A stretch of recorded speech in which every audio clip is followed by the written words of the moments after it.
اسلام آباد میں P T I کے احتجاج کے دوران بند کیے گئے راستے کھل گئے، سڑکوں سے رکاوٹیں ہٹانے کا کام جاری۔ جڑواں شہروں میں تعلیمی سرگرمیاں کل سے بحال ہوں گی۔ راولپنڈی میں بھی حالات معمول پر آ گئے، تجارتی مراکز بھی کھل گئے۔ گزشتہ رات اسلام آباد میں رینجرز اور پولیس کے گرینڈ آپریشن کے بعد دھرنا ختم ہوا۔ علی امین گنڈا پور اور بشرا بی بی مانسیرا پہنچ گئے۔ آپریشن کے دوران 500 سے زائد کارکنان گرفتار، اسلحہ، ایمونیشن، وائرلیس گلیلیں اور بال بیرنگ برآمد۔ 7 دنوں میں گرفتار 610 شرپسندوں میں 37 افغان باشندے بھی شامل۔ پرتشدد مظاہروں کے دوران 170 سے زائد سیکیورٹی اہلکار زخمی ہوئے۔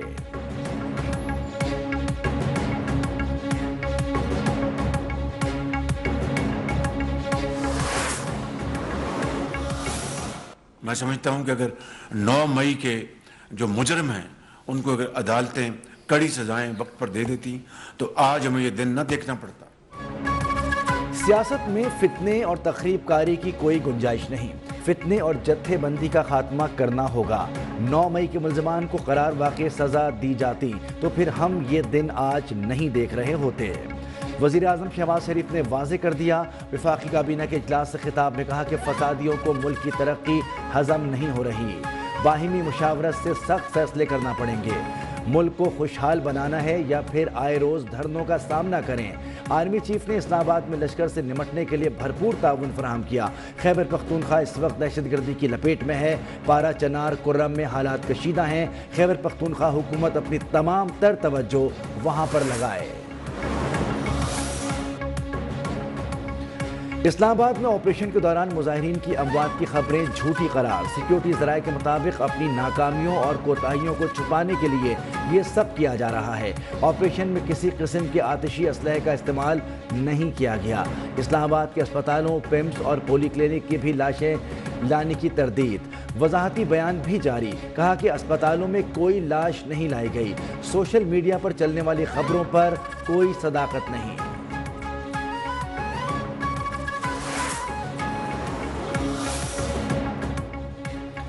احتجاج کی آڑ میں دہشت گردی نہیں کرنے دیں گے، پالیسی بنا رہے ہیں کہ اب باہر کے لوگوں کو بغیر سیکیورٹی کلیئرنس یہاں رہنے نہیں دیا جائے گا۔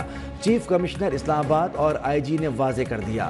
محمد علی رندھاوا نے کہا کہ ریاست کی رٹ کو چیلنج نہیں ہونے دیں گے۔ مظاہرین کو سنجانی کی پیشکش کی گئی لیکن انہوں نے نہیں مانی۔ علی ناصر زید رضوی بولے، گزشتہ روز شرپسندوں کے حملوں میں 54 اہلکار زخمی ہوئے۔ یہ کیسا احتجاج تھا جس میں سیدھی فائرنگ کی گئی؟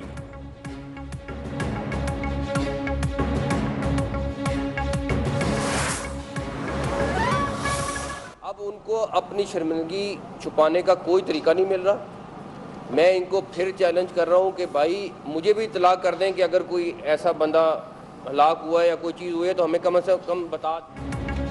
پی ٹی آئی کو شرمندگی چھپانے کا کوئی طریقہ نہیں مل رہا۔ بھاگنے کے بعد لاشوں کا پروپیگنڈا کیا جا رہا ہے۔ یہ لوگ کوئی ایک نام بتا دیں۔ وزیر داخلہ محسن نقوی کا پی ٹی آئی قیادت کے الزامات پر پلٹ کر وار۔ پی ٹی آئی کے خلاف توہین عدالت پر ہائی کورٹ جانے کا بھی اعلان۔ فورسز کی فائرنگ سے ہلاک کسی ایک کارکن کی لاش دکھانے کا چیلنج بھی دے دیا۔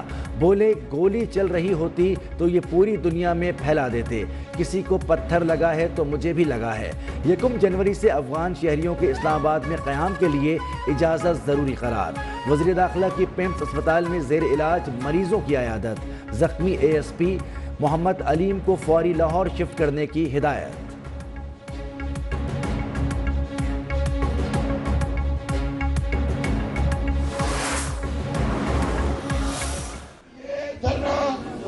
عمران خان کے اختیار میں ہے اور یہ دھرنا جاری ہے اور ضروری نہیں ہے پاکستان کی ساری عوام سن لے، ضروری نہیں ہے کہ ہر وقت دھرنے کے اندر عوام ہو۔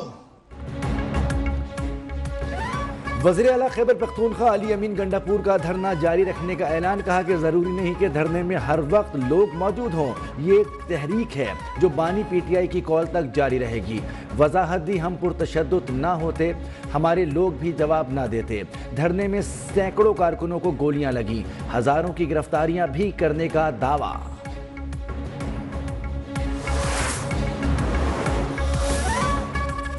یہ فائنل نہیں، مس کال تھی۔ لیڈر کی رہائی کے لیے آنے والے جوتے کپڑے چھوڑ کر چلے گئے۔ کے پی حکومت کے جدید اسلحے سے لیس پولیس اہلکار احتجاج میں شامل تھے۔ وزیر اطلاعات عطا تارڑ کا دعویٰ، کہا یہ واحد سیاسی جماعت ہے جو لاشوں کی تلاش میں رہتی ہے۔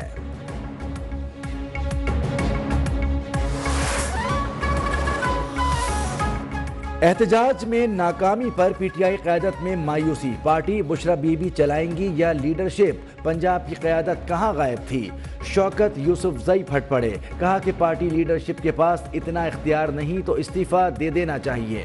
احتجاج کے لیے ڈی چوک کے انتخاب کی تحقیقات ہونی چاہیے۔ شیر افضل مروت بولے، میں اور علی امین چوک جانے کے حق میں نہیں تھے۔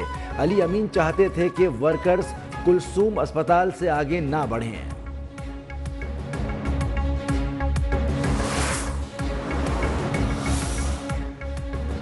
وزیر اعلیٰ پنجاب مریم نواز کا پی ٹی آئی احتجاج ختم ہونے پر صوبے بھر میں راستے کھولنے کا حکم۔ انتشار پسندوں کا ساتھ نہ دینے پر پنجاب کے عوام سے اظہار تشکر، کہا انتشار پسندوں کی وجہ سے ہونے والی رکاوٹوں پر عوام کی تکالیف کا احساس ہے۔ دانیال چودھری نے پی ٹی آئی کارکنوں کی اموات کا پروپیگنڈا جھوٹ قرار دے دیا۔ عظمہ بخاری بولی، دنیا کی تاریخ میں کوئی انقلاب اتنی جلدی نہیں بھاگا جتنی جلدی کل بھاگا۔ مریم اورنگزیب نے نقصانات کا ذمہ دار P T I, Bushra be be اور گنڈا پور کو قرار دے دیا۔ اسلام آباد میں پرتشدد واقعات کی مذمت کرتا ہوں، اگر حکومت کہے ہر صورت جیل میں رکھیں گے، وہ کہیں ہر صورت جیل سے نکالیں گے تو انار کی پھیلے گی۔ سربراہ جے یو آئی مولانا فضل الرحمان کی میڈیا سے گفتگو، کہا کہ کے پی اور بلوچستان میں بدامنی ہے، صوبائی حکومتیں غیر سنجیدہ ہیں، سیاسی کارکن کے جذبات مخلصانہ ہوتے ہیں، قیادت کو انہیں لائن دینی چاہیے، کارکنوں کو وہ راستہ دینا چاہیے جو پرامن ہو، جس میں تشدد بھی نہ ہو۔ سوال کیا، اتنے انتظامات کے باوجود پی ٹی آئی والے ڈی چوک کیسے پہنچے؟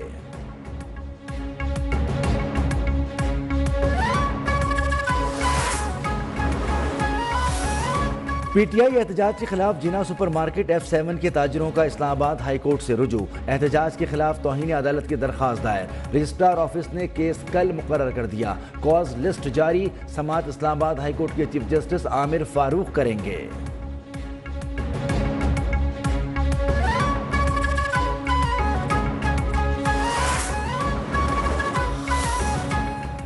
پی ٹی آئی احتجاج کے دوران ہلاکتوں پر از خود نوٹس کی استدعا مسترد، گزشتہ روز دونوں اطراف سے ہلاکتیں ہوئیں، آئینی بینچ از خود نوٹس لے سکتا ہے۔ موسمیاتی تبدیلی اتھارٹی سے متعلق کیس کی سماعت کے دوران خیبر پختونخوا کے وکیل کا موقف، جسٹس مسرت ہلالی نے کہا سپریم کورٹ میں پیش ہو کر سیاسی باتیں نہ کریں۔ جسٹس امین الدین بولے، جو معاملہ ہمارے سامنے سرے سے ہے ہی نہیں، اسے نہیں دیکھ سکتے۔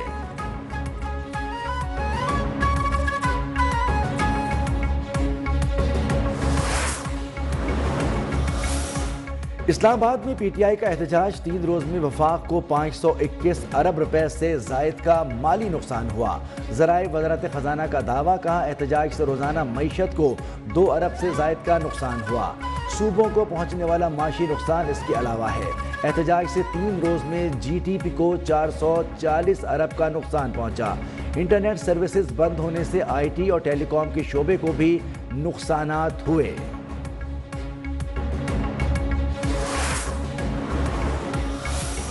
شرپسندی کی گئی ہے کیپٹل کے ساتھ، میں اس کی شدید الفاظ میں نہ صرف مذمت کرتا ہوں، اور جو ہمارے رینجرز کے اہلکار وہاں پر شہید ہوئے ہیں، جن کو شہید کیا گیا ہے، ان لواحقین کے ساتھ بھی اظہار تعزیت کرتا ہوں۔ پی ٹی آئی نے اسلام آباد میں شرپسندی کی، ایک صوبے سے وفاق پر چڑھائی لمحہ فکریہ ہے۔ وزیر اعلیٰ بلوچستان سرفراز بگٹی بھی برس پڑے، اسلام آباد سے شرپسندوں کی صفائی پر انتظامیہ کو شاباش۔ پرتشدد احتجاج میں شہید پولیس اور رینجرز اہلکاروں کو خراج عقیدت پیش کیا، یہ بھی بتایا کہ کوئٹہ میں مغوی بچے کی بازیابی کے لیے کوششیں جاری ہیں، ایسے نازک معاملات پر سیاست نہ کی جائے۔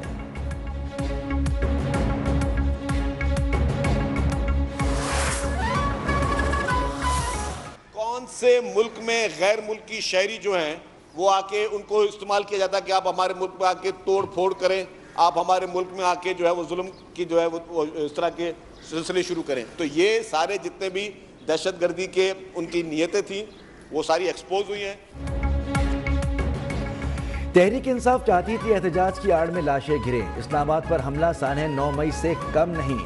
وزیر اطلاع سندھ شرجیل میمن کی میڈیا سے گفتگو، کہا پولیس ایکشن پر سب سے پہلے علی امین گنڈا پور اور بشرا بی بی فرار ہوئے۔ انقلاب کے نام پر یہ ڈرامہ اب ہمیشہ کے لیے ختم ہونا چاہیے۔ بانی پی ٹی آئی غریبوں کے بچے نہ مروائیں، احتجاج میں اپنے بچے اور ان کے ماموں کو بھی لائیں۔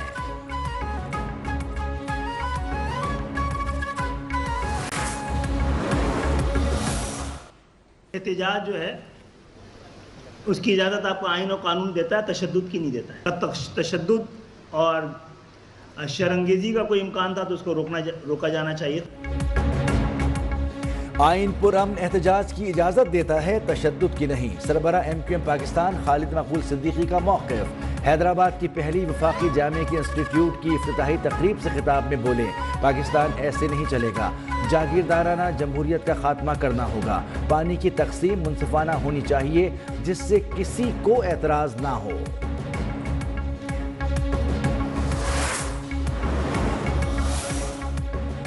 ضلع کرم میں اب تک 150 ہلاکتیں ہو چکی۔ خیبر پختونخوا کا سب سے بڑا مسئلہ امن و امان کا ہے۔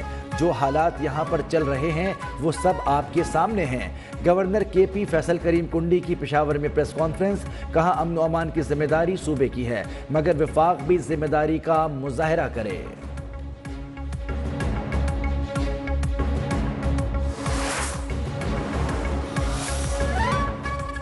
بیلاروس کے صدر کی مری میں صدر نون لیگ نواز شریف سے ملاقات۔ وزیر اعلیٰ پنجاب مریم نواز بھی موجود تھیں۔ باہمی دلچسپی کے امور اور دو طرفہ تعلقات پر تبادلہ خیال۔ بیلاروس کے صدر کا 3 روزہ دورہ پاکستان مکمل، وطن روانہ۔ وزیر اعظم شہباز شریف نے معزز مہمان کو رخصت کیا۔ دورے کے دوران متعدد مفاہمتی یادداشتوں اور معاہدوں پر دستخط کیے گئے۔ وزیر اعظم نے بیلاروس کے صدر کو دورے کا فوٹو البم بھی پیش کیا۔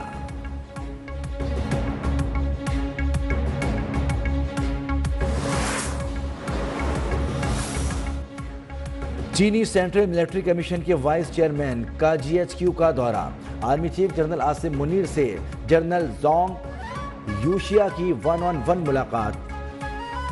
علاقائی سلامتی سے متعلق تبادلہ خیال، علاقائی استحکام کے لیے اقدامات اور دو طرفہ دفاعی تعاون بڑھانے پر غور۔ ISPR کے مطابق آرمی چیف نے پاکستان کے ساتھ کھڑے ہونے پر چینی قیادت کا شکریہ ادا کیا۔ معزز مہمان نے دہشت گردی کے خلاف پاک فوج کے عزم اور پیشہ ورانہ مہارت کو سراہا۔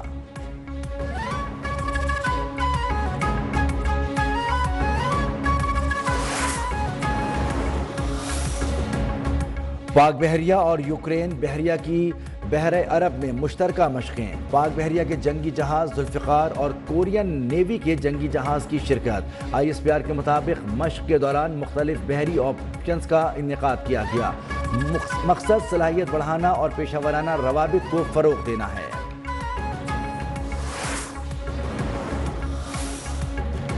ترسیلات زر برآمدات براہ راست غیر ملکی سرمایہ کاری میں اضافہ ریکارڈ۔ وزارت خزانہ کی ماہانہ معاشی آؤٹ لک رپورٹ جاری۔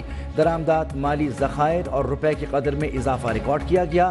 FBR محصولات، نان ٹیکس آمدن سمیت مالی خسارہ بڑھا۔ بڑی صنعتوں کی پیداوار میں کمی ریکارڈ۔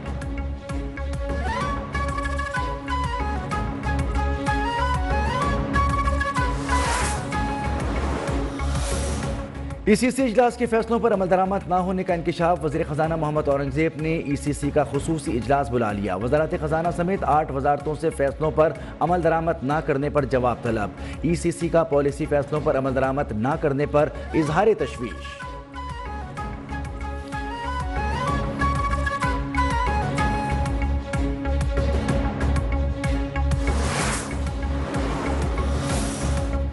پاکستان اسٹاک ایکسچینج میں تاریخی تیزی۔ کاروبار کے دوران 100 انڈیکس میں 4800 سے زائد پوائنٹس کا اضافہ، 99,000 کی سطح بحال۔ 100 انڈیکس 4695 پوائنٹس کے اضافے سے 99,269 پوائنٹس پر بند۔